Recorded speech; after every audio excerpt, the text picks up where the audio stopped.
Welcome.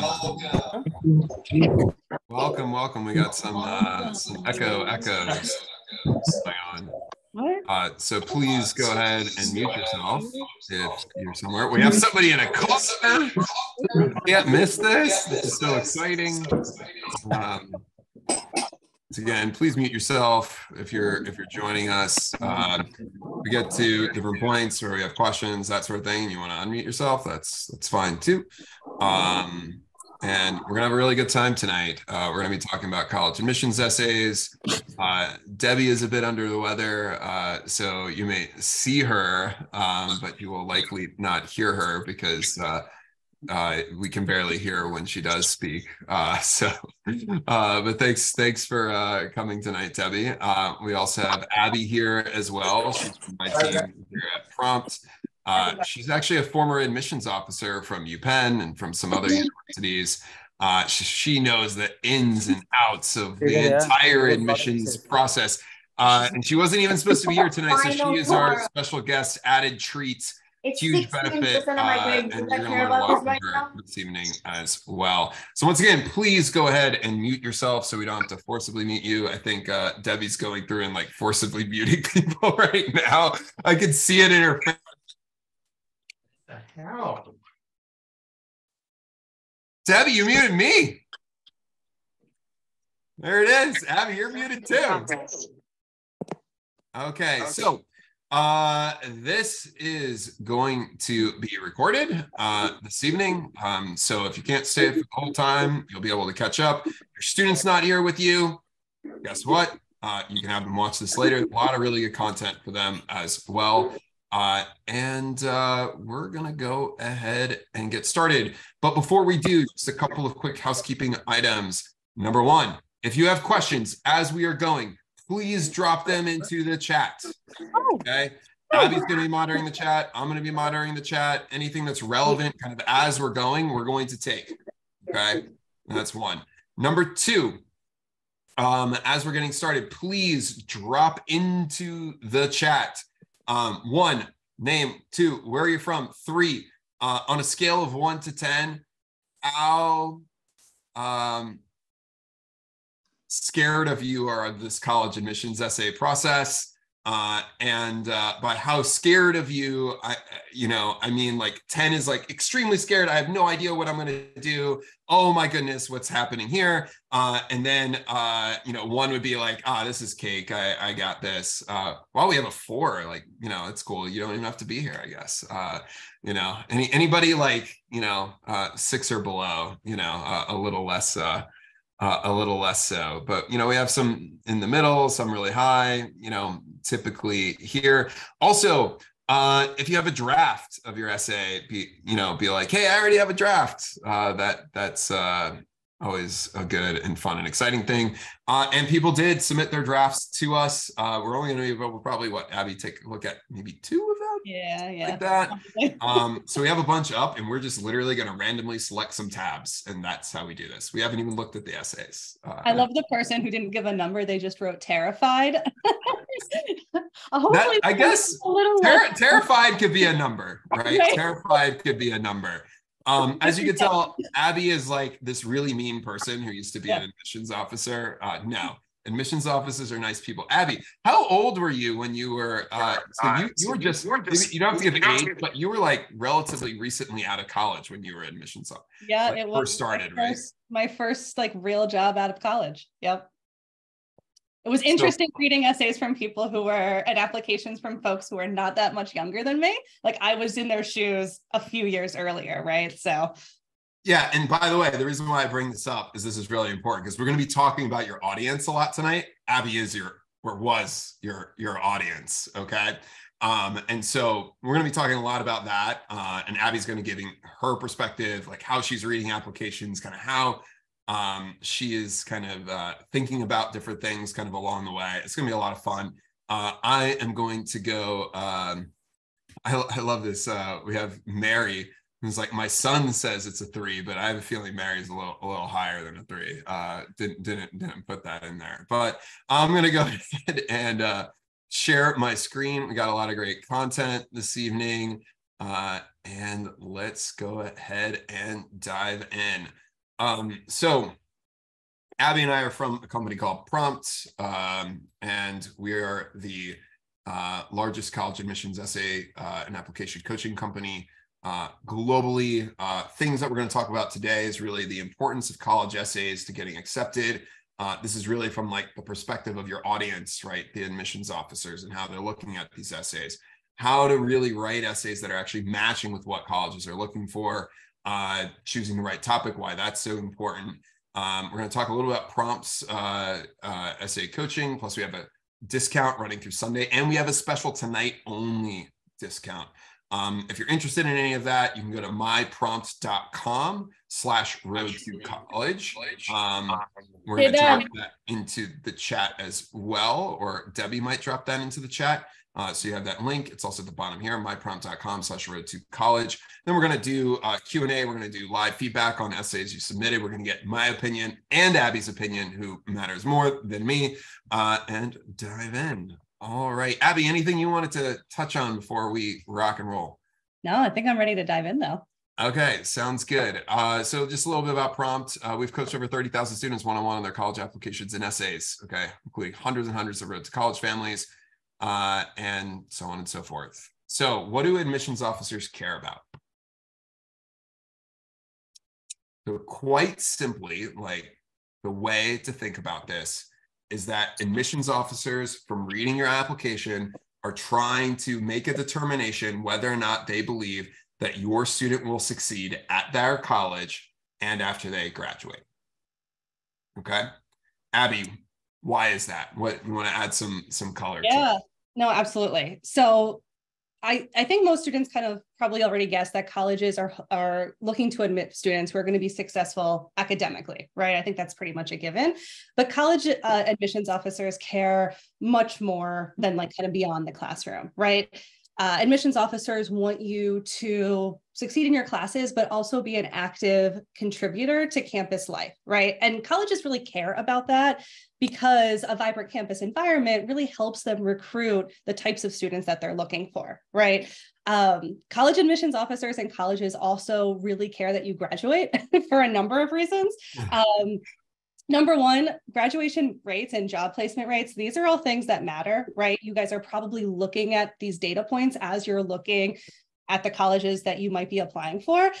They also matter to things like rankings and accreditation, which are super, super important on the admissions front.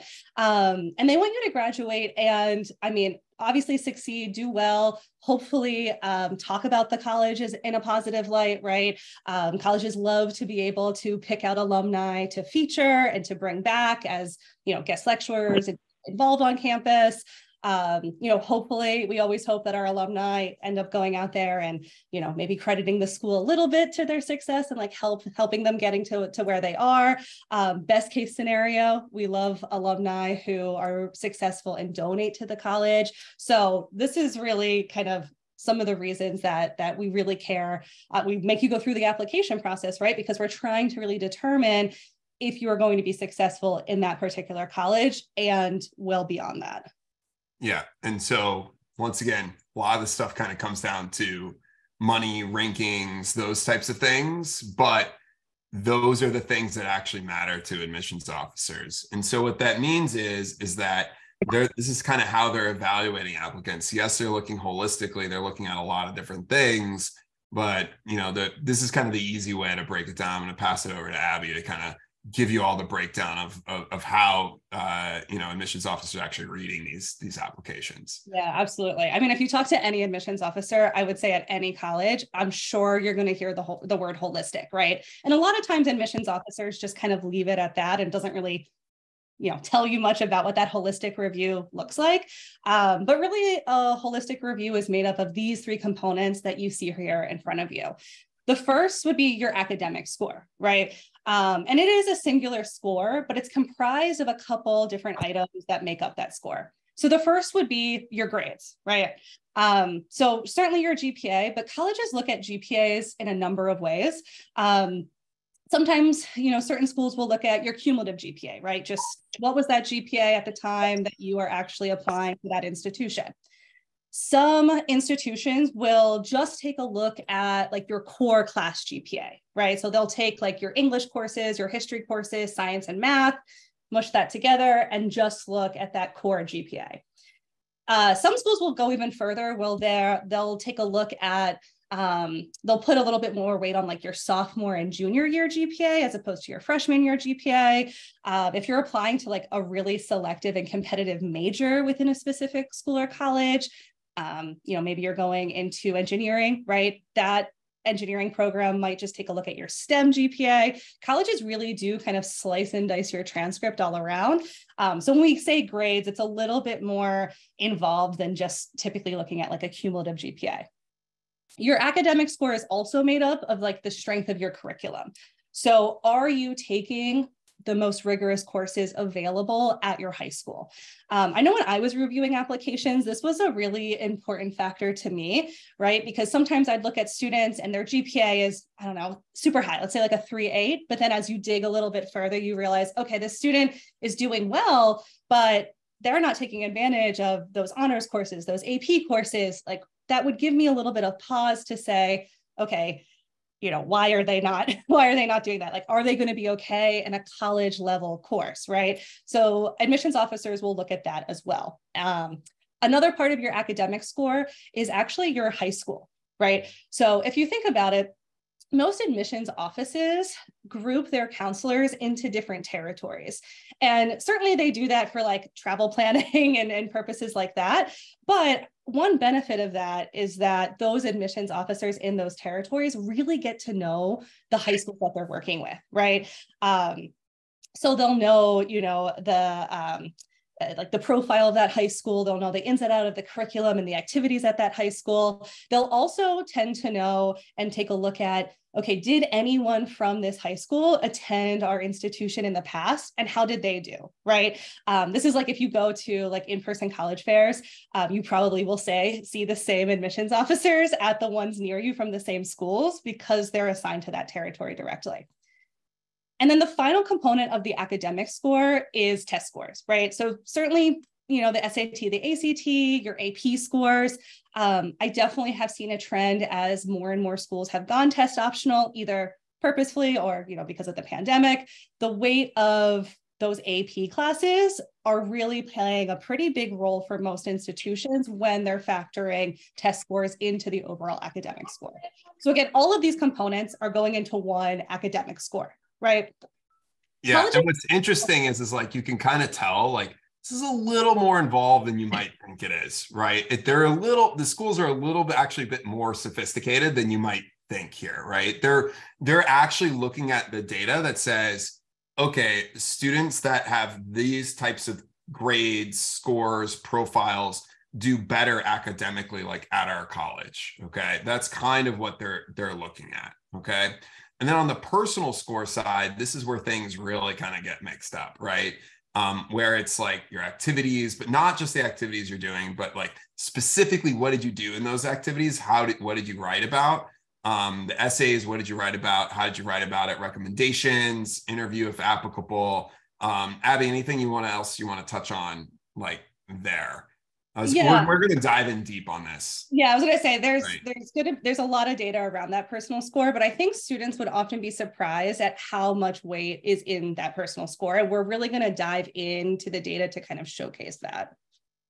Yeah, and we're not going to talk too much about like test scores and other things like that here this evening. We might maybe during Q&A towards the end of it, but I'm not going to cover that now. The other thing is like schools have a bunch of other priorities. These are things that you probably can't affect too much, so we're not going to talk much about them now. The one thing I'll say is demonstrated interest, which is that if the college wants to know that if they accept you, you're going to attend there. Okay. Oh, yeah. So if you, right? Like, isn't that a cool concept? You know what, guess what? When a student gets into like 10 or 100 colleges, whatever the crazy number they're applying to, they can only attend one.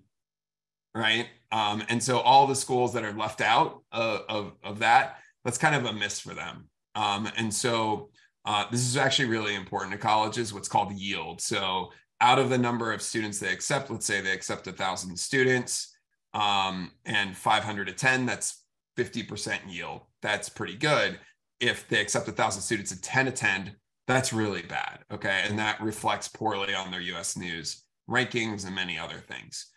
So that's the one piece where it's like, hey, this is the YSSA. This is the, have you signed up for the mailing lists, for the schools like newsletters, and do you, attend some of the events? Have you visited campus? Like all of these things kind of can fit into there, but we won't talk much about that this evening.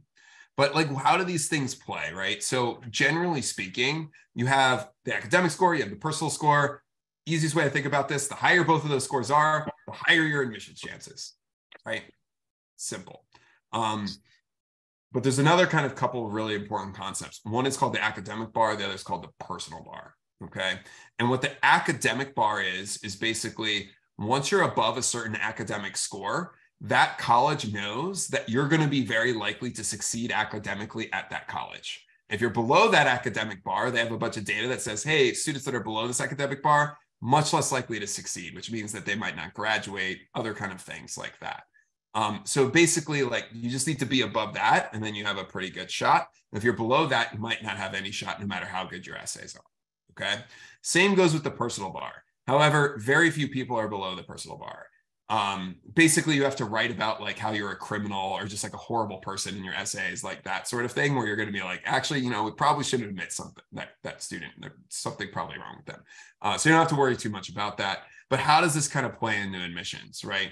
What's really interesting here, I'm going to let Abby talk a little bit about this in a second, because she's kind of seen this on the admissions side, like really playing out.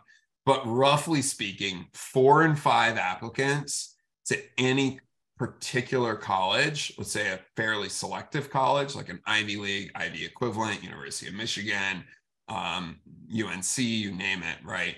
About 4 and 5 of those applicants are actually above that school's academic bar. Why is that? It's because students, like, and parents, right, families are applying to schools based off of their students' academic profile, right? So your test scores, your GPA, maybe the strength of curriculum that you have. And so most people that are applying to these institutions know that they have a profile that kind of fits them, okay? Now, what that means, though, is that, okay, 4 and 5 are above that. 4 and 5, the college thinks could do the work, but guess what? They might only accept 1 in 5 or 1 in 50, right? And so, for example, at a school like Harvard that gets 60,000 applicants a year, they accept 2,000, or UPenn, right? Very similar. And so in that regard, all of there's so many students above the academic bar, so many students that are even have strong academics that are not being admitted.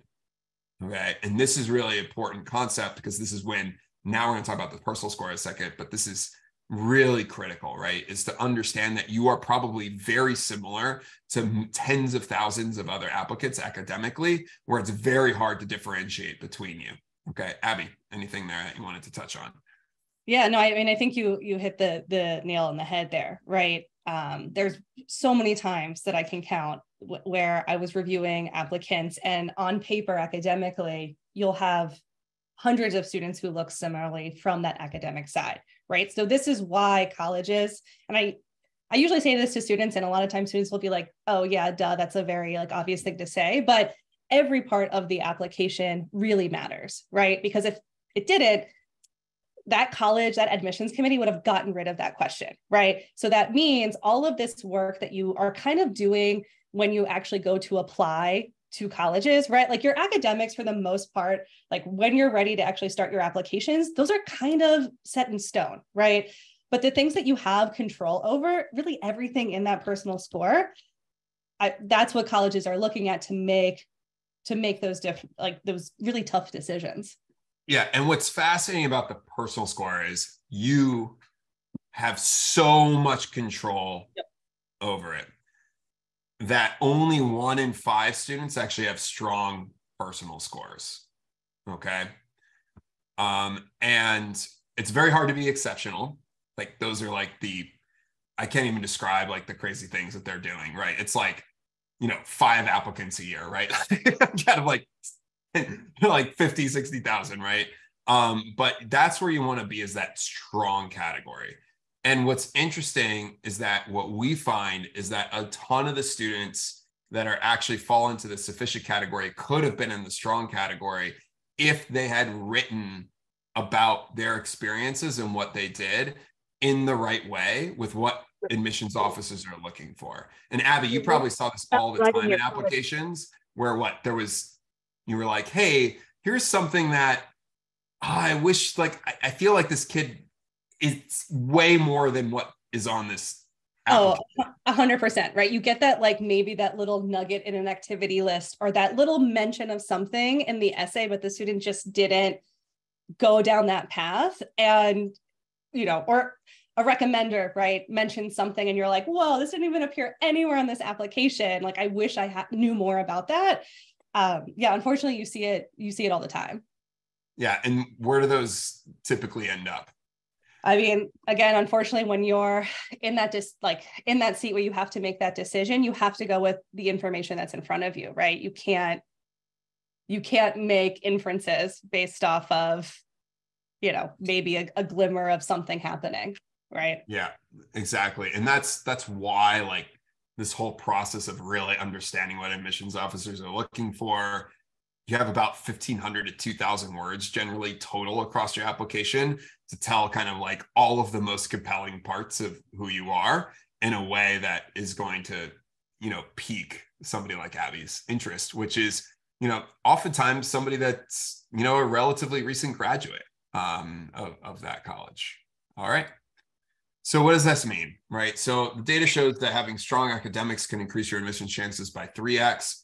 The strong non-academics, that Purcell score, the essays, increase your admissions chances by 10x that of other students.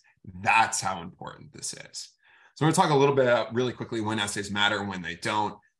This will help you kind of think through like how much time, effort, et cetera, that you may need to put into this. Then we're going to get into what colleges are really looking for in essays. So basically, general gist of it, essays matter more for highly selective colleges. These are colleges with under a 15% admit rate. Selective colleges, which is 15 to 50% admit rates, where your academics are kind of sufficient, but they're not strong, right? So you're in that above academic bar, 4 out of 5, but you're in like the middle 2 out of 5, essentially, of that, right? You're not in the strong category. And they also really matter for larger colleges where you're applying to highly desirable programs, okay? So this would be like computer science at the University of Washington, for example, right? Very competitive program to get into, but if you're applying to humanities at the University of Washington, they have much higher admit rates, okay? It could also be desirable out-of-state destinations, such as if you're like out of state and applying to University of North Carolina at Chapel Hill, for example, that becomes much more difficult. Essays can matter quite a bit more. Okay, essays matter less for selective colleges where your academics are really strong compared to other applicants. Okay, this tends to be, let's say, like Georgia Tech, for example. You have really strong academics. They accept a lot more students there in general. You might have just sufficient essays and can still, are being admitted. But it's very hard to tell, by the way, how strong your academics are compared to other applicants, because as you saw, 4 and 5 applicants are above that academic bar, right? And it's not like they're releasing information. It's like, here's our exact formula, figure out where you are, right? They're not doing that. So I would say it's like, usually the general gist of this is, hey, just put the effort in on the essays, like do your best job, understand where, what colleges are looking for, because you're often not sure kind of where you fit, okay, in the grand scheme of things. All right. Abby, anything else you wanted to add here? No, I mean, I think, essays really, and I know this sounds silly, but they all matter across the board, right? Certainly when you're applying to those really highly selective schools, it's a huge component of like what we're able to pull from that personal score to kind of help make our decisions. But even if you're applying to a selective institution where you feel like you're academically pretty strong and qualified, it's not going to help to kind of secure that with a really strong set of essays, right? Yeah. All right. So really briefly, some of you may know this now already because you might have looked into this, but generally speaking, you might be writing a lot more essays than you think you are, okay? Or might be, if this is your first student kind of going through this process. At less selected colleges, you might only write the common application essay, or you might not need to write any essays. You write an activities list, you might write additional information. You might have these like extra essays called supplements. That's fine. When you start getting more selective, the more selective the college is, often the more essays that they have. All right. So, you know, you might be applying and you might have the Common App essay plus 2, 3, 4, 5 supplemental, what we call supplemental, so extra essays that you need to write. Or you might be applying to highly selective institutions where some students might be writing 20, 40, 50 plus essays kind of across their applications. Some schools have just 1 extra essay. Some have like 8, for example, or 9, right? It really just depends. Some of those essays vary in length from like 35 words to like 500 plus words, right? It's kind of all over the place. And different schools are often asking for different things, right? That they're across what they're looking for in their applications. So let's talk about what colleges are and aren't looking for in essays, right? And once again, like, let's remember that the purpose of the college application is to actually prove your student will succeed in college and after they graduate. I'm going to talk about how do you actually prove that. But first, like, what's interesting is that where is that?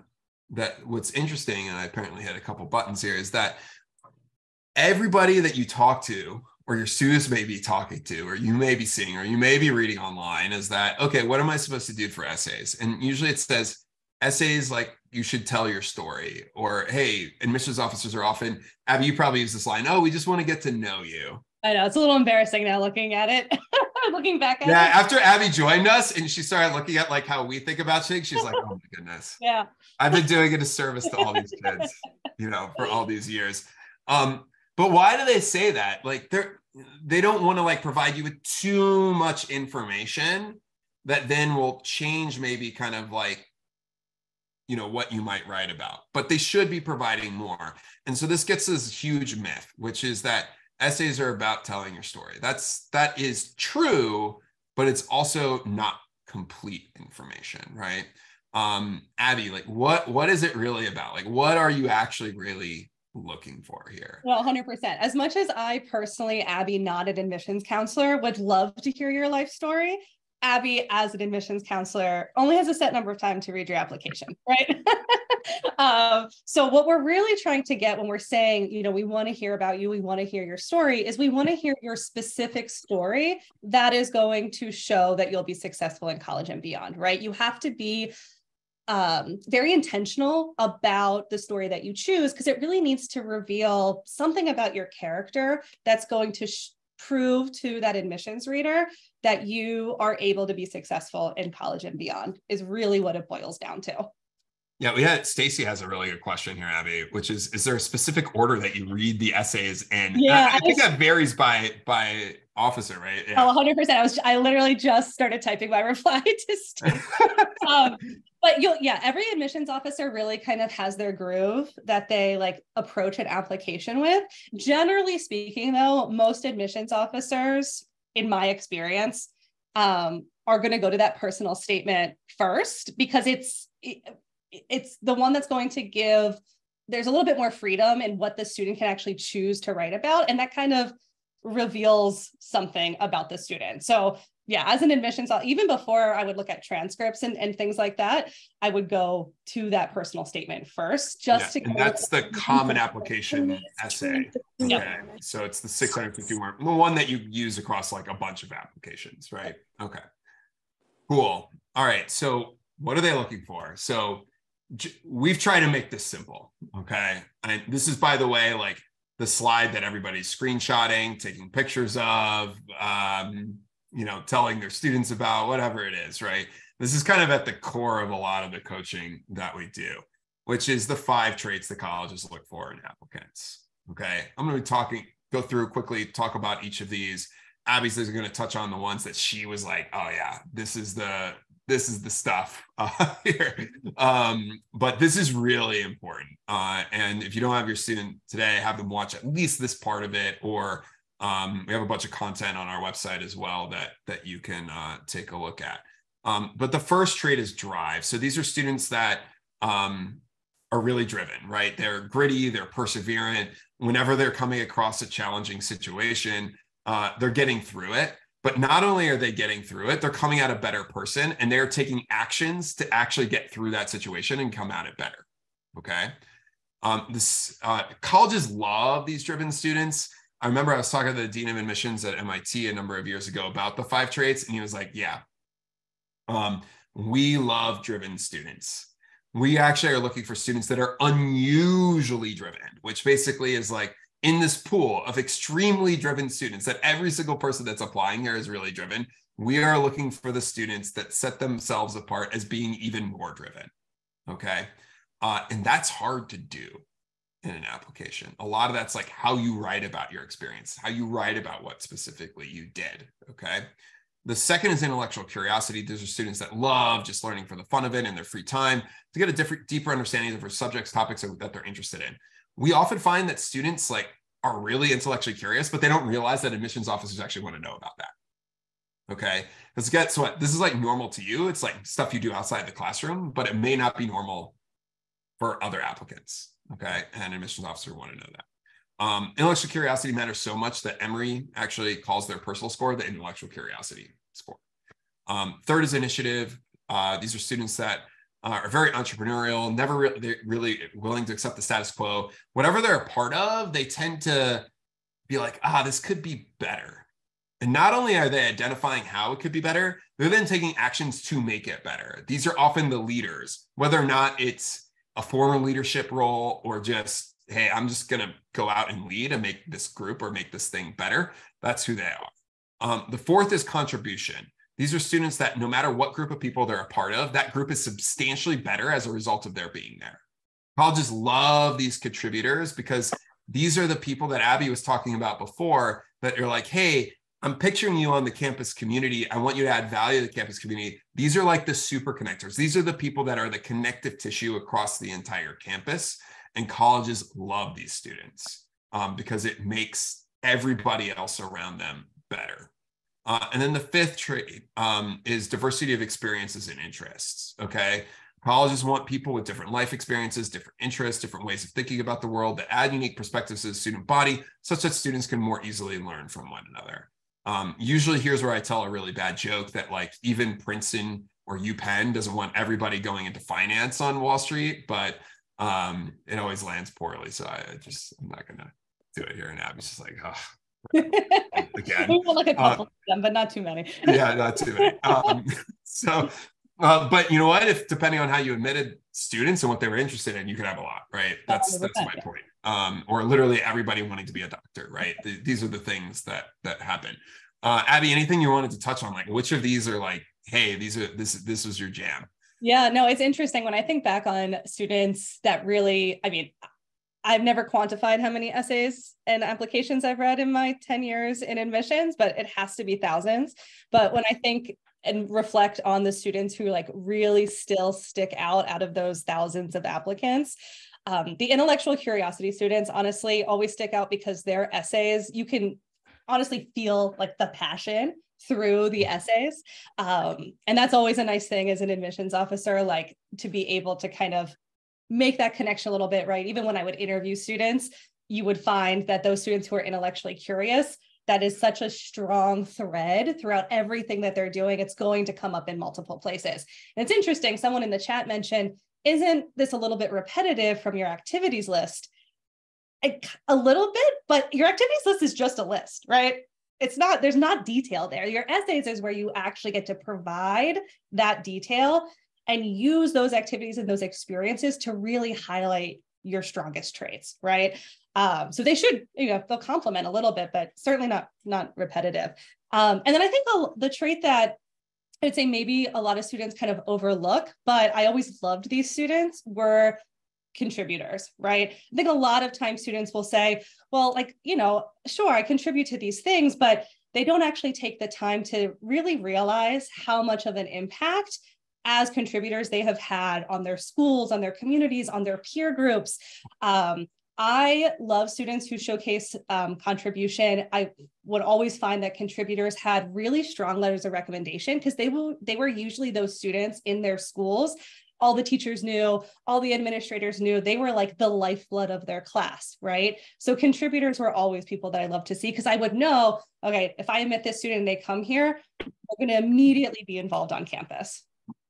Yeah, I remember one time we were doing I was doing an in-person workshop at a school here in New York City, and we had everybody, everybody was like having a little bit of trouble with the 5 traits, and we're like, okay, because they were identifying which were their strengths and like ideas behind it. So we actually had their friends, other class members, basically tell them what they were really good at. And like it like was a lot of interesting light bulb moments for a lot of other students that were like, wait, that's kind of how my peers actually think about me.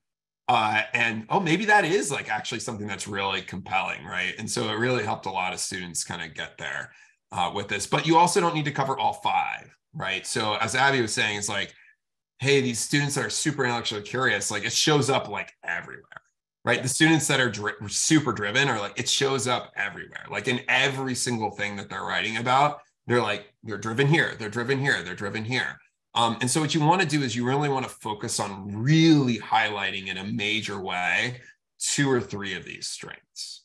Okay, you don't need to do all 5. Now, you might find pieces of all 5 kind of across everything, but you want to hone in on like, these are my strengths. This is what I'm really, truly exceptional at. Okay.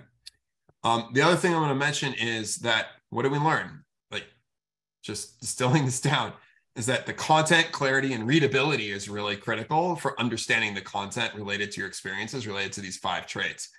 Creativity, we note how we have not literally talked about like using metaphors, using similes, beautiful prose, creative writing. These are things that we have not really discussed. And so Abby, do you want to touch on that briefly? Yeah, no, absolutely. I mean, after you've read a couple hundred essays, sure, an essay that is really well written and a little bit pretty is nice to see. But honestly, when it comes down to it, college admissions officers care so much more about your potential to succeed, right? And getting to kind of the crux of those traits and seeing those really easily in your essay. Just from a very like realistic standpoint, admissions officers have a lot of applications to read in a really short amount of time, right?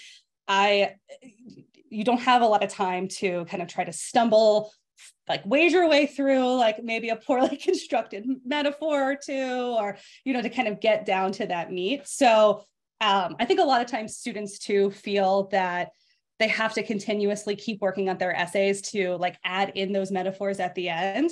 It's much more simple than that, right? It's really important that the admissions officer is going to be able to easily read through those 650 words in a couple minutes. Yeah. So, I mean, we have a question from Carrie here. How do you write an attention grabbing essay if it's not creative at the top? Okay. Actually way simpler than you think, but Abby, you want to touch on that? I mean, anything can grab attention reasonably well, right? Yeah, just even something that's like a short sentence with sentence variation. The thing, right? I've read so many essays where like the intro part of the essay is like multiple paragraphs, right? Like you're using valuable space, you have limited space. If you're using too much space on the intro, that's not enough time to actually get to the substance, right? I actually think, our writing coaches at Prompt do a really good job of helping students come up with that like 1 or 2 line hook to like set the stage. And then they immediately move into that substance, which is like where we're trying to go anyway. Yeah. And usually it's just setting a basic scene. Like it doesn't have to be fancy. It doesn't have to be creative. A lot of times the best first sentences are like 4 words, 5 words, 3 words, like short, right? Followed by a sentence that's like maybe 8 words, right? Like it's not, and I say this because I'm literally a writing instructor, right? So like, what's weird is you can make something that's really uninteresting, extremely interesting to read by literally varying sentence length and structure. Like there's so many different strategies here that, the key point is be really concise, set the tone, make it kind of interesting, but easy to read such that somebody like Abby's like, I know like within the first few sentences, you're like, I have a good feeling I know exactly where this essay is heading and I like it, right? Like I want to then read like the rest of it. Like you want them, it's like, it's what I call like the accept mindset. Like, it's like, okay, I could see myself accepting the student. Keep them in that mindset. And once they start thinking like, I don't know what the heck is going on here, they start shifting to reject. Yep. And once you're in reject, it is so hard to get back to accept. Is that kind of surmise it a little bit? Because I mean, you're reading so many of these. No, right? 100%. And it gets to a point where it's a little like subconscious, but that's very true, right? I want to get to the end of those essays and like really have a clear idea of like how this student is going to contribute to campus, and how, you know, admissions officers also talk a lot about the word fit, which is also a very like unclear term that they throw out there expecting that everyone understands it. But it's really being able to picture, you know, the student is going to contribute to our campus in these ways, and then our campus and our resources are going to be able to help this person grow, right? It is that mutual benefit, right? And as soon as admissions officers are really starting to see that, I mean, that's golden. Yeah, we have a good one here. We'll take right now, which is top things that get this officer into reject mode. I would imagine just like unclear writing. Yeah. Would be like number one, other than being like, I am a horrible person, and like literally almost writing that on the page, right? Yeah, like starting an essay with, this is the day that I stole from X, like, right? Unless you're taking it in a different direction, like illicit activity, like, you know. Yeah, but yeah, I mean, it's like, you know, think about it this way. You know, how many times do you start reading an article and you're like, I don't know what the heck this is about, where this is going, anything, and you just stop reading it, right? You're like, as an admissions officer, you're not going to stop reading it because you're trying to get the student to get there. You want to do them justice. As you're kind of crossing your fingers, but you're already like, I don't know what the hell is going on here. You're like, I'm going to spend 8 minutes, maybe maximum, on this entire application. You have limited time. You're not going to spend 5 minutes trying to like critically read through the essay, trying to figure out what the heck the student's trying to say, right? It's just unlikely to happen. Okay. Abby will answer a couple other questions in the chat as we go, but I just wanted to take that one. Like, to me, the worst, the thing that kind of moves people there the most is just unclear, like being unclear. Okay. And that can go for like, I don't know what the student's talking about. This is really hard to read. Like, it's just mentally taxing to read. As Abby was telling me earlier, she's like, you know, I was just straight out of college. Like, I was like 4 or 5 years older, and like, I would read these vocabulary words. I'm not going to look them up in Google. Like, you know, like, done, right? Like, it's just, you know, you just keep going, right? And yet a lot of students are trying to kind of use these crazy things, or these tropes that they hear, these myths that they hear. And the reason why they hear these things is because in essays is because, guess what? The essays that are online that are actually going to get read are the creative ones. They're not going to, like, nobody's going to be like, hey, look at this essay that got the student into UPenn. That's just like solid. Like, it's not particularly creative, like explains the student really, really well, but it's not a fun read, right? The New York Times isn't going to publish that. The New York Times wants to publish the thing that's like super creative, right? What they're looking for and what admissions office is looking for, very different. Okay. And so these examples of essays that you see online that work, like that's not necessarily what you should be mimicking. Okay. All right. The other thing I'll just mention, no such thing as a bad topic, provided it relates to one or more of these 5 traits.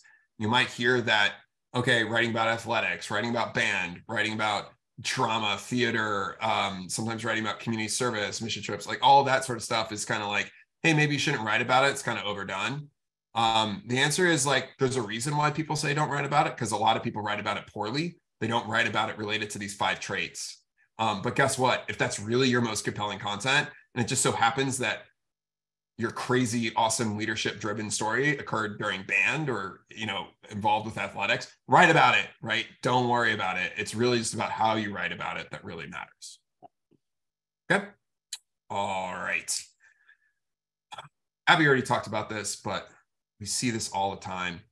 Abby, what I've heard, 90+% of all applications on the Common App are submitted within 48 hours of the deadline. How obvious is that was Yeah, that I for mean, you? it just is. Like once you've been doing this even for a little bit, like you can definitely tell. I mean, the most egregious is you like copy and paste and like mention something from another school. But even just if you're like rushing at the end there, it's really, really easy to tell when a student is submitting that application at like 11:59 p.m. on the deadline, right?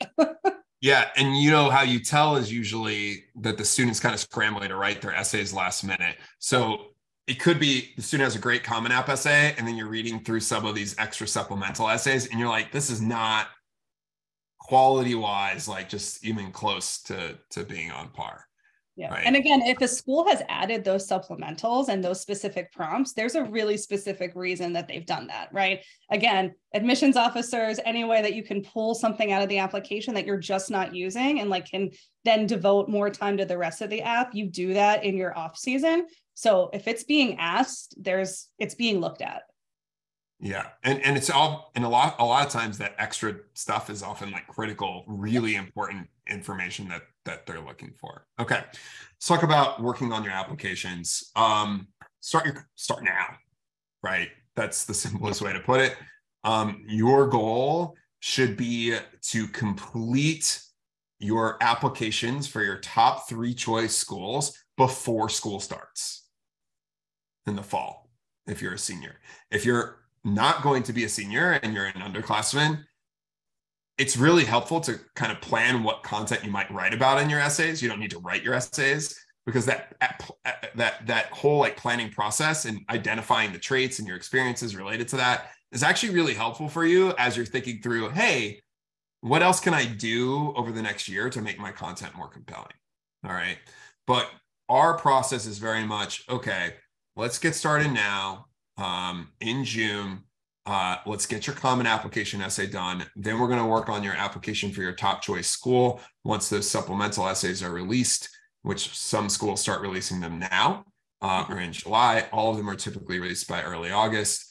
And then we work application by application. And the reason for that is we want to make sure that in our process, what we do is we make sure that we identify all of the students' most compelling content that needs to make it onto each application at the beginning of the process. Then we match that content to the different essays that they need to write, okay?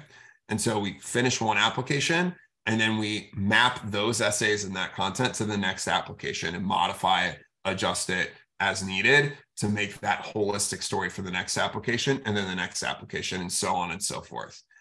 We find that students that do this and do this well, which we have these these student success managers that kind of keep students on track and making sure that they're getting the stuff done, have a much more enjoyable senior year because all of they're kind of done. Their friends are scrambling on all these essays. They get to focus on the activities. They get to focus on the schoolwork. They get to focus on having a good time. And you as a parent are not butting heads with your student the whole summer and the whole fall to make sure that they get this stuff done.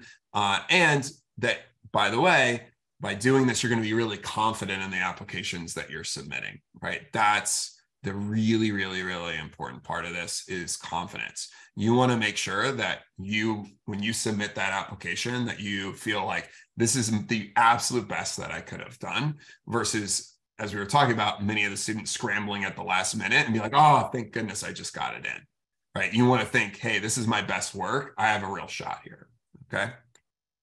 All right, we're going to talk a little about our coaching, and we're going to do a little bit of Q&A. We're going to look at a couple example essays, do some more Q&A, wrap up. Okay, so our coaching, our goal is to make your application impossible to ignore. Okay, so that's when an admissions officer's reading, they're just like, oh yeah, and it just like keeps checking those boxes of like what exactly they're looking for. We're the highest rated, most recommended college application and essay coaching company. 98% of the students we work with get into one or more of their reach or target colleges, and 3 and 4 get into one or more reach colleges, right? Which means that, yes, they're probably above the academic bar, but they're applying to fairly selective institutions, and they're having a lot of success with that. We've also have like over 250 high schools that actually recommend our services, many others as well. And this is why Road to College works with us. A lot of success, and we're also half the price or less of comparable application and essay coaching companies. We also have a bunch of free resources and essay boot camps, essay reviews that are eligible for students with free and reduced lunch programs. There's ways to sign up for that on our website if you just go to create an account at myprompt.com/road to college. But you can also view kind of all of our pricing and coaching options there. All right. In terms of what are we doing, what are we delivering, is the most important things are, one, really compelling content, making sure that your student is kind of developing their personal brand, like what are they trying to stand for across their application, identifying kind of what to write about for each part of the application. The second is like clear writing. This is so important. And that's helping your student make their ideas really concise and compelling. Okay. Making that writing really clear. As I said, you only have 1,500 to maybe 2,000 words total. A lot of students have so much compelling content. It's really hard to fit it into that space. But what we often find is that when we see a draft of a student, and these are drafts a lot of times that would probably be the essays that maybe a student would be submitting to college, usually they can say everything that they're saying in that essay much better, much more concisely, in about 40% of the word count. Okay. So now all of a sudden you can start reducing word count, making stuff more concise, fitting in a lot more compelling content. And then finally, it's holding your student accountable, right? As I was saying, like students love procrastinating. Over 90% of them are submitting their applications with 48 hours of the deadline. And it's helpful to just have somebody there that's like, hey, do this. Like, here's the due date, holding them accountable, messaging them when they're behind, reminding them what to do stuff, etc. All right. We have the Pursuit Coach for your student. We have 100 coaches, varying different backgrounds. The one common thread is they're really good at coaching writing. They've gone through a very rigorous training and evaluation process that we have, and we match coaches based off of their target college list, their ambitions, and their learning style. We have 2 people that you work with, your student success manager that kind of creates a personalized timeline for your student, monitors their progress, helps them stay on track. And then their writing coach who does video calls with the student to help them get started and plan their writing, and then provides written feedback on all of the drafts of all these different essays that they're writing. In terms of like, how do we work with students? We have these packages where you can just work with us on a common application essay package. Or you can work on your application for 1 school, 3 schools, 6 schools, or all of your schools that you are doing. When we talk about 1 school or 3 schools, like when we talk about a school, we mean every single written component of that application. So that includes the common application essay, all the supplemental essays that you might need to write, including ones that might be for a specific major program, scholarships at a specific school, the activities list, the additional information section. If there's a portfolio that has written components to it, all of that is included within that thing. Okay. We have discounts going through Sunday at midnight. Also tonight till midnight Pacific time, we have an extra discount tonight. So you can get started with the common application essay package, normally $599, $150 savings if you do it tonight, which is an extra $50 savings for tonight. You can get $350 off on our 3 schools. This is the most popular actually that we have, support on your basically your top 3 choice schools for applications. And you're actually getting an extra it's $350 savings tonight. So I think that's an extra $100 off this evening. We also have an extra discount, the same discount on the all schools. So if you're interested in doing this, this is completely risk-free. If you're not satisfied after your first coaching call with your coach, you can get a full refund. So I highly recommend taking advantage of this tonight if you're looking at doing that. If you have questions, you can also go to the website, myprompt.com/road to college, and you can set up a time for us to call you. Or you can actually email us directly, or you can email me personally directly if you have some questions tonight. I'll respond at brad@myprompt.com, and Abby will drop that in as well. Abby, anything you want to add just on our coaching before we get to all the Q&A and all of the looking at some essays and all that sort of fun stuff. Yeah. Sorry if I repeat something that you said. I was furiously trying to keep up with the chat, but I think the thing that I think stands out in terms of our coaching is I know, and I can tell by some of the questions, that this seems like can be a really overwhelming process. But I promise the way that we have structured with how you work with your writing coach, how you work with your student success manager, the level of brainstorming and deep diving and planning that you do actually makes this process so much more manageable. I really think we have it down to a science a little bit in terms of how you move through. And it doesn't matter if you're applying to a handful of schools, or I think there was someone in the chat that was planning on applying to maybe like 30 plus institutions. It might seem like you have hundreds of essays to write. I mean, maybe you do if you're applying to 30 schools, but it's all doable. I promise it's doable. Yeah. Not only is it doable, but it's doable like this summer. Like literally by the end of your summer, you could have a nice tan and most of your essays done, right? Yeah. And by the way, what's interesting is, and I always call this out, and parents, you may not care about this as much, but your kids will care, is that by working with your coach, it'll take your students way less time to get to better essays. Okay. We often see students that spent all summer on their essay, like perseverating. Sorry, I'm busting out like huge vocabulary words now. As I'm wont to do sometimes. Just kind of thinking about it, like constantly kind of tinkering with their essay. And then they come to us like in September or October, and it turns out that they were focused on completely the wrong things and need to start over again. That's not what you want. Right. What you want to do is just start at the beginning of the process, working with a coach to kind of help them plan their writing from the beginning, and get to a good place. And they will spend substantially less time. They'll be a lot less stressed. They'll feel really good about it. And you and your students will feel confident in submitting those applications. All right. Abby, any questions that have come in, or we're going to do some that you want to touch on now, or I'm going to pull up a couple of essays. I think let's pull up some essays. I think that'll be good. Okay, cool. And this is, by the way, you can leave now if you want, but guess what? This is pretty fun. So highly recommend sticking around. Because you'll start seeing like, oh, so this is kind of how admissions officers, or these are how they're reading it, or this is how it could be improved upon. All right, I have a bunch of these up, so I'm just going to randomly pick some. I just have to pick one with a lot of blue text. Okay, immediately, by the way, I can just see this, and I just don't even want to read it, just because the paragraphs are so long. So I'm going to read it out loud. Abby's laughing, but she knows. I know, it's so true, though. Look, it's a wall of text. It's so true. You're just like, oh, this is a really long first paragraph, and it's just like, you don't even want to read it. Okay, let's jump in. Or literally, it looks like we're going to dive in now that I see an Olympic-sized swimming pool here. All right, I'm going to read it out loud.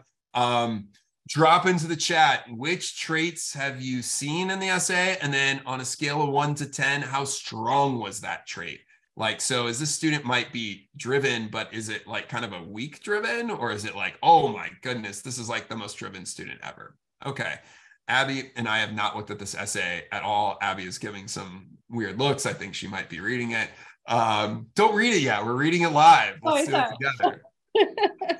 She's just like this. She's just, you gotta dive in. That's what you do when you see it. That's what you do. You're just like, I'm going for it. Okay.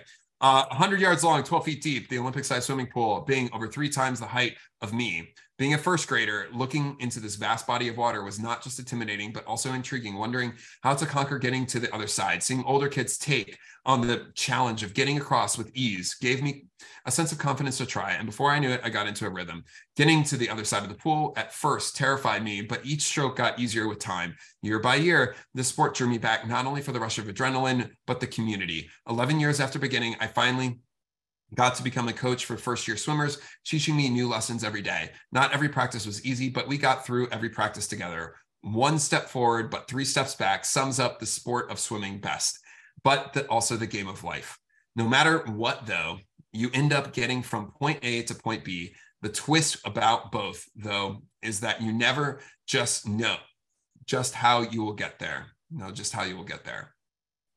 Growing into the role of a coach allows me to see reflections of myself. Each kid with different personalities and capabilities fits into my heart like a piece of a puzzle. Some days filled with tears, others with laughter. One day, I hope that they know just how much they have taught me. Connor, one of the 8-year-old boys, taught me a lesson I never would have thought to learn from someone so young. Every practice, we would work together, getting stronger and learning to dive. Connor got comfortable swimming, but suddenly felt he could not swim at his first meet. Seeing a deeper pool and feeling pressure from others left him paralyzed. Each week, he would step up to the pool and then back down.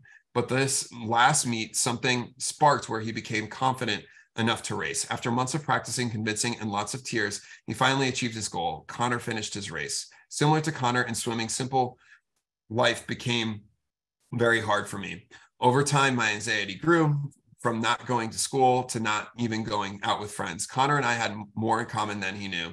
Each day for me was the equivalent of a big pool for Connor. In the morning, I felt confident to overcome my worries. But by the time school came around, panic attacks and trips to the social worker consumed my thoughts. I was paralyzed, feeling as if I could not make it through the day. My anxieties caused me to burn out or put on a fake face towards others. The other side of the pool began to feel so far away. Just like Connor, I thought I would drown. Although for a kid, there was a lack of light, these kids brought back my spark back. Seeing not only Connor, but the kids I coached overcome fears truly helped me grow. If I could guide my kids through overcoming fears, why couldn't I too? I began to come to school much more frequently, kept a smile on my face, and enjoyed living life.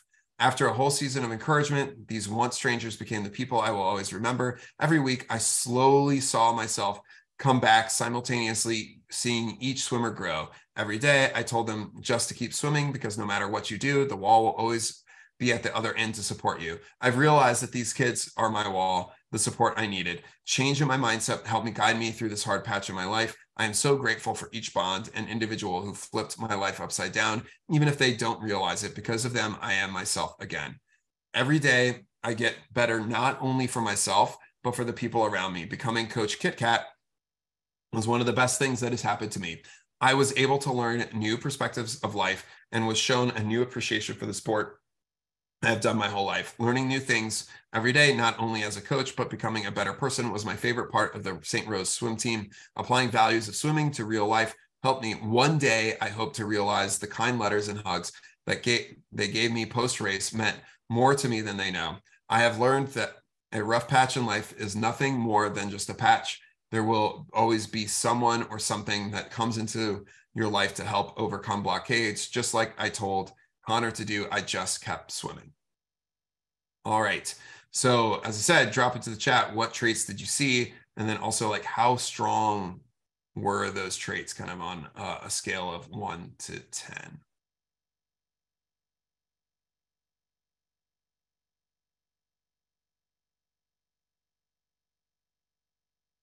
All right. So Abby, put you on the spot first. In terms of like traits. Yeah, well, not just traits, but just like your overall like thought on the essay. Like what were the things that kind of stood out to you? What were the things like, Yep.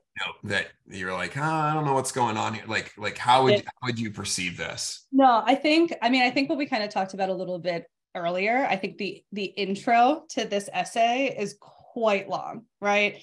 I know at some point, kind of spaced out a little bit before then, but at some point the writer gets to a point where they're actually starting to make the comparisons, right, between swimming and coaching and some of these character traits that they have, but that happens so far down in this essay, right? I also feel like I might know just as much about Connor, and maybe I'm admitting Connor as well, right? I'm reviewing Connor for admission, which, not necessarily a terrible thing, but yeah, Connor might be 8 currently. Right? Yeah, exactly. Right, maybe 10. But we hear about Connor just as much as we hear about the student themselves, right? Yeah. So, I mean, I think, what is your thought on just like how this student approached anxiety in this essay? Yeah. That's a So common topic that we, oh, 100%, 100%. So I think the student mentions anxiety and mentions overcoming anxiety at some point, but there's a big gap there. Like that why and how I find is very much so missing from the essay itself. Yeah. And I think one of the things related to this topic that makes it difficult to write about is exactly what Abby is saying, right? So if you think about like colleges want students that are going to be successful in college and beyond, students that have anxiety that, may not be like clearly overcome based off of the writing or the content of the application, are potentially at risk. Okay, in terms of not being able to graduate, not succeeding on college. And so therefore, maybe less likely from an admissions standpoint. Okay.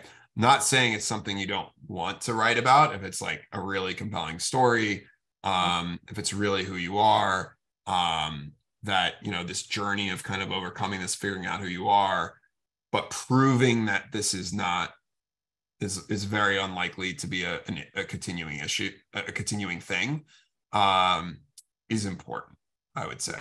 Would you say that as well, Abby? 100%, right. I think, at this point, I feel like I've seen so many students who write about anxiety and mental health that, it's not, like we mentioned before, really anything can be an essay topic, right? As long as it's showcasing these traits. This is a tricky area to walk through, but as Brad mentioned, if there's more substance in terms of actual tangible like examples, and it's very clear to the reader how the student has overcome, what they've learned now, how they will approach college and future moments that make them anxious, that's getting better, but it is a tricky. I think that the main thing here is like, you can tell me that, hey, I've overcome this through swimming, but then I need concrete other examples and actions that you've taken after this rough patch that shows that,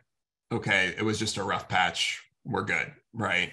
And I think that's really important. That's clearly missing here. And by the way, that's not just related to this type of topic, but this is one of the most common things that we see as writing coaches is, okay, so you're telling me you learned this thing, or you telling me this about this experience, and this is now who you are. Well, prove it to me.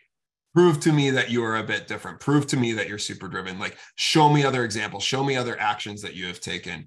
And that's one of the most common pieces of feedback we provide. But I think the most, like, one of the most important things here is just not necessarily the style of writing, but the structure of the writing. So the challenge here is that I really have no idea where this essay is heading at basically any point in the essay. So I start by thinking, okay, this is a swimming essay. All right, this is going to be an essay about this kid swimming. Great. I've seen that a bunch of times. Okay. Oh, he's mentioning coaching. Oh, maybe it's going to be an essay about him being a swim coach. And then it's an essay about overcoming anxiety as it relates to being a swim coach. And I don't really learn about that until way down in the essay. So I am just like, now the problem is, as a reader, it's not very clear. And I haven't really necessarily remembered some of the other stuff that I've read in the essay to connect it to the other content, right? And so it's really hard for me to have an understanding of where this is heading. And I think this is where a lot of students really struggle, is that sometimes, like, I don't actually understand what the heck they're trying to say until literally like 2/3 of the way through the essay. Whereas what I need to understand is what we don't say it's like, hey, use a thesis statement. What we say is you want to use guiding sentences where it's pretty clear. You're kind of guiding the reader to understand this is what's happening and transpiring in this essay, but you're not like being like, here's the 3 reasons why I am, blah, blah, blah, right? It's like, it's kind of like a watching a TV show or a movie script or reading a book. It's like, usually you kind of know how the whole thing is going to end within the first like couple minutes of the movie. Like you before you even show up to the movie, how it's going to end most of the time, right? And so it's kind of setting it up, but and then what's compelling is like, what is the journey? What is the way that the character gets there to the end? But you kind of know what the end is. And that's just like general, like how almost all stories are told. and unfortunately, and I know that may not be taught in many schools in many cases, but that's kind of how you have to approach these essays. So that way it's very clear to your reader what is happening and transpiring. Because you're not out to surprise them, you're out to share information, right? That is what you're looking to accomplish. Okay, right.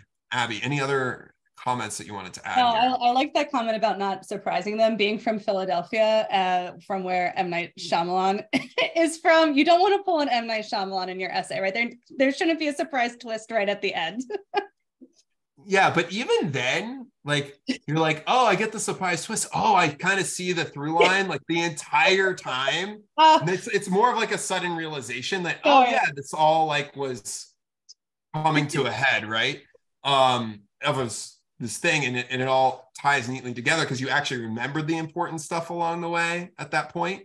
But that's not the case in like most student writing. Like, they're not capable of that. Like, probably like 5 high school students a year, maybe across the whole country, or like, it's not, we're not talking about large numbers here. It's like handful type situation. Any other questions that have come in that we should take before we'll take a look at one more essay we'll randomly pull up? But I'm glad we randomly selected this one. This was a good read. I think a lot of people learned from. No, I hope I hit on most of these. Okay, let me pull out one more. Okay, eeny, meeny, miny, mo. Let's go with this one. All right, here we go. Oh, one of the other things is like, I generally don't like content about when a student's really young, except for literally maybe a few words that just kind of help with context of like, okay, I need to know this information because it helps me paint a picture for the longer storyline. And I'm only mentioning that because I also see like 11-year-old version. Like, that's the first thing I see on this page is 11-year-old. Also, like, this is a long first paragraph too. I just want to mention that. I have an aversion. I have a personal aversion to long first paragraphs, but I think if you're reading this number of things, you kind of want to ease the reader into your story, right? And if you see something that's only a few lines long, you're like, okay, I have a pretty good sense of what's happening within just reading these few lines. Okay, let's go. It's going to teach me about losing someone you love. Little did I know it would teach me so much more than that. An 11-year-old version of myself, one that would be featured in the interview prior to the experience, only had a glimpse into the transformative power of selflessness. It was a dew-filled mid-March morning as spring was fighting its way in and winter remained unrelenting. Okay, we'll come back to that sentence later. The date had been determined months prior, nonetheless, had little consequence on the bittersweet feeling felt by both myself and the remainder of my family. The dog that I had called my own for months on end was finally returning to fulfill his training. Although similar to the typical dog raising experience, my role was to provide love, experiences, and training. However, only for months before he would become completely someone else's. That was the role of a seeing eye puppy raiser, a role I assumed unaware of how it would alter my values, thoughts, and self. From the moment I was able to carry him on my own, we created an ineffable bond beyond the simple titles of dog and raiser. He was a 10-pound puppy named Zeno, made of more golden fur than anything else. Frequently finding his way into a shoe closet, he kept me alert to any misdemeanors, or rather teaching opportunities. He was always by my side as part of experiential training or merely as a dear friend. However, only in a retrospective point of view am I able to comprehend the invaluable growth that we both managed to go through. It was high stakes from the start, knowing that not only was someone going to depend on him to live, but also that our days together were numbered. Always in the back of my mind, I was aware of the inexorable passage of time ushering forth the day of departure, that the day my dog will be more than just mine. A white van detailed with the emerald green logo of the Seeing Eye slowly reversed into my driveway. Each inch it took towards me, I could see a moment pass by, one of mischief or growth, one of challenge or comedy. At this moment, I was able to finally grapple with how much time with this dog I had not only aided him in growing into what he needed to be, but how it had that same precise effect on me. I felt confident in my ability as its success had been shown through this dog. I've put myself out there without fear of rejection, because if I could do it to give my dog a better experience, I could surely do the same for myself. I knew I poured my being into this dog only for it to no longer need me. It seemed ludicrous, but the constant reminders of how far we had come kept my understanding. I helped him into the back of the van as he looked back at me, just happy to be outside, reminding myself of his purpose, and my own subdued the bitter feelings, yet was unable to vanquish them in their entirety. I watched as they closed the door with Zeno on one side and myself on the other, consequently closing a chapter of my life. The act of relinquishing something beloved proved to be an arduous endeavor, yet the ensuing rewards proved immeasurable. No longer just a companion, he had forever impacted my life and innumerable others. Through Zeno, I will never underestimate the power of changing others' lives, as you can never fully comprehend the profound effect it can have on you. Okay. So once again, feel free to drop in any traits, kind of scale 1 to 10. How do you feel about them? Into the chat. And all right. Some diversity experiences here. Abby, I've got so many thoughts, but I will let you share yours first. Sure. Well, I do agree that this essay, we finally understood what was happening, I think, by that last sentence of the first paragraph. There was so much vagueness in the beginning. I was like, where are we going? Right? Yeah, what's crazy is like, think about, as we were reading this is not the longest first paragraph, but the fact that we all felt, where is this going? Probably every single person here as we were reading this, that shows you just how concise you really need to be. Like, this whole first paragraph could have been 2 to 3 sentences. Oh, 100%. We would have lost no understanding about what was occurring. It would have actually helped us understand better. Yeah, because I think once we got there, I'll agree with the people who are saying diversity of experiences in terms of an interesting trait here, because this is something, if this is not a swimming, a sports, a band essay, right? This is something a little bit unique, which again, as an admissions reader, if we were opening it up and knowing that right away, I would have been much more excited to start reading the essay than like being a little pulled in different directions and then like, oh, okay, here's where we're going to go. Yeah, literally, you could have just said, it's going to teach me about losing someone you love. Yep. I was a seeing eye puppy raiser. Like, I was going to be ready. Like, immediately you're like, oh, I get it. Like, you're raising the dog. Like, everything else was superfluous. Oh, 100%. Like, 100%. You literally could just do that. Okay. And I feel like this essay, I mean, there's a lot of emotion kind of packed into the way that this person writes. But again, when you kind of pull that aside, there's actually not a lot of content in terms of what did they do, right? What did they learn? How did they grow through this experience? And that's what I'm like aching to see that. Yeah. And by the way, we're seeing a lot of repetition, right? It's basically the same idea or concept, just repeated over and over again with slightly different words. Okay. Yeah.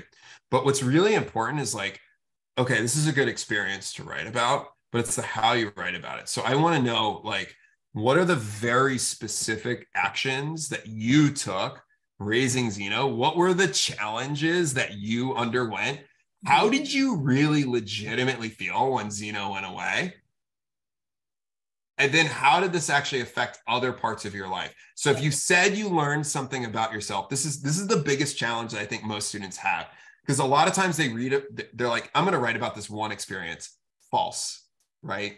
What you should do is you should be like, here's one experience that then led to these other experiences happening that would maybe not have happened or have happened differently if I didn't do this other thing first. Okay. And this gets into what we talked about last time, which is, okay, so you say you're this changed person, you say you're different, prove it to me. Yep. Prove to me that you have changed. Prove to me with other actions that you have now taken. You know, how did this experience kind of, you know, can you tie it to like, you know, groups of students at school or interacting with other people or like other activities, other things that you've gone and done? Maybe it relates to your future ambitions of like, you know, becoming a dog trainer. I don't know, right? But like those are the things that we kind of want to start tying in and layering into this. Because honestly, I would say this entire essay, in terms of what I learned, could be summarized in about 4 sentences. Okay.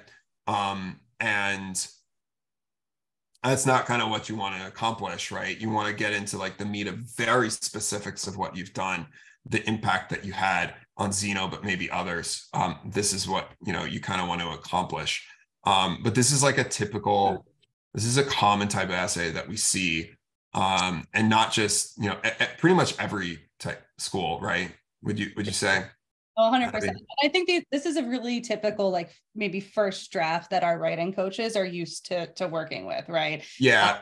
The amount but that's also why, Abby, we go through the planning process. So the way you don't even start with this first draft. We actually have an outline. Here's what we're going to write about. Here's the content.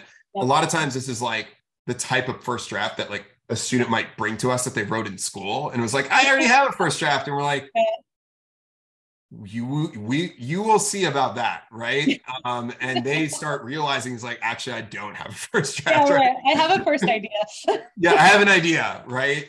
And I like an interesting nugget of an idea, right? That would be a nice little component in a bigger, broader, you know, storyline. And so, you know, that's like, you know, we always hear, I think a lot of times when we work with students, or they're like worried that like, oh, you know, we already have a draft, or like we're kind of further along. It's like, it's okay. You know, even if you wrote something in school, like just work with a coach, because we're going to start with the planning process, and you're going to realize like very quickly that there's a lot that needs to be changed in the essay. Maybe not everything, but you're probably going to rewrite everything. It's just like some of the content might be able to be utilized, or pieces of it, or even little bits of wording. The one other thing I'll just mention is there's a lot of vocabulary in here that is beyond what it needs to be. Okay.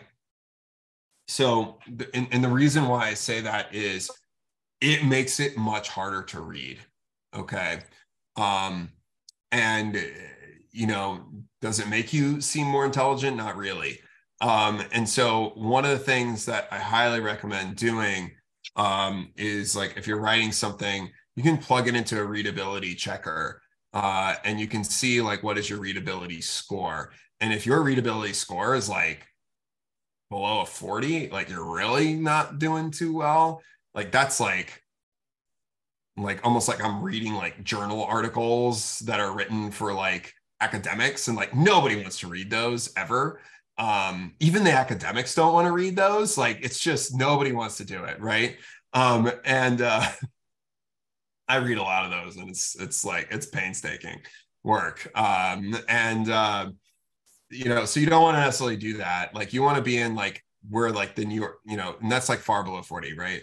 You want to be kind of like New York Times range, like 40 to 60, like, and you'll see this kind of, you know, if you plug it into like a Grammarly or something like that, it can show you that. But like, it's just like the ease at which like it is to read is really important, because the better the ease of reading, the more likely it is that they will understand what you are saying.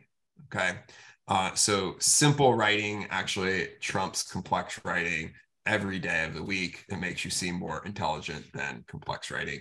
I didn't realize that when I was in school, because I thought that using complex sentences made me sound smarter, because that's what I was told, that, you know, complex sentences were better. And it turns out like when I write, like my average sentence length is like 12.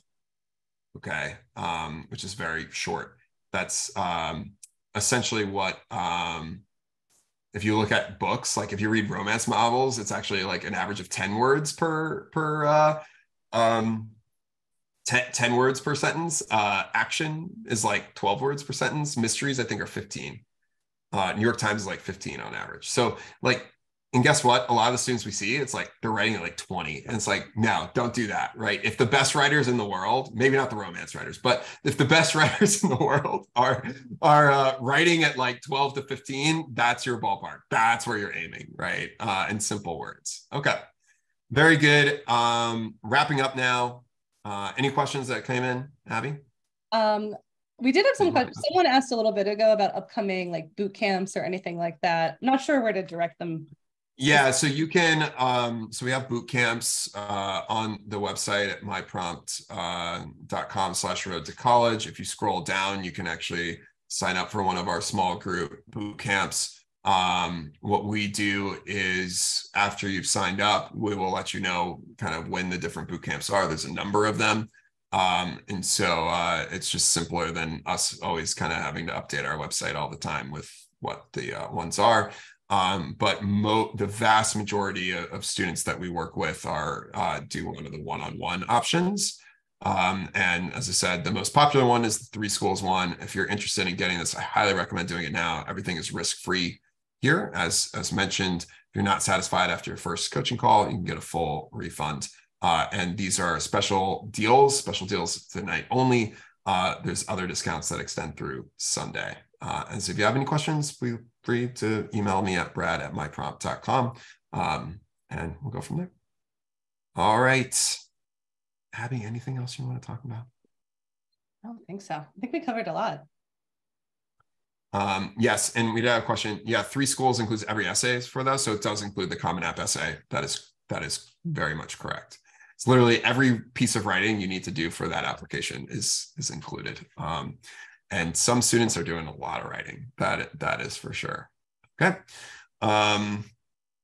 Yeah. So Common Application can be, you're probably gonna start your Common App essay now. I know that the Common Application itself kind of switches over, I think, on August 1st. So I wouldn't necessarily start your application in the Common App yet, just in case the schools are going to make changes for next year to the application. Usually they don't make massive changes, but for essays, usually there's like about 30% or so of colleges kind of make some sort of change to an essay per year. Yeah. And the Common App prompts you can see for their you can see the Common App prompts there, or you can just look on our website. If you just create an account at myprompt.com/road to college, and you just click sign up, we also have some really cool tools where you can like input all the lists of schools you're applying to, and we'll automatically create a list of every essay you need to write. So we actually track all that information in database there. So we're doing that. All right. Thank you all very much. This was a fun time this evening.